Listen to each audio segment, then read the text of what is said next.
আজি আকৌ ৰাতিপুৱাই 2টা চিকেন ৰোল অৰ্ডাৰ আহিলে, তাই দুৰেয়া বনালোঁ। কেনেকৈ বনাইছোঁ চাওকচোন। ৰাতিপুৱাই বনাই পেলাই দিলোঁ আৰু আপোনালোকক এবাৰ দেখুৱালোঁ। তাকে আৰু চাওকচোন আপোনালোকে মই কেনেকৈ চিকেন ৰোল বনাওঁ, মানে কেনেকৈ চাৰ্ভ কৰোঁ চাওক আপোনালোকে। দিছোঁ এইটো ব্লেক চল্ট দেই, আৰু এয়া আছে ফ্ৰেছ মছলা দিছোঁ।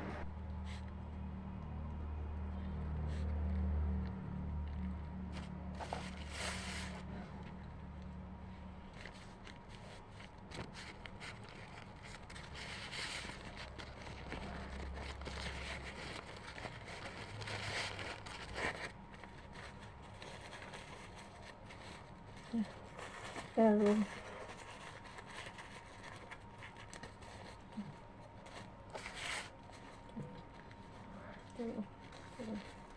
এতিয়া কৈ এইটো বনাওঁ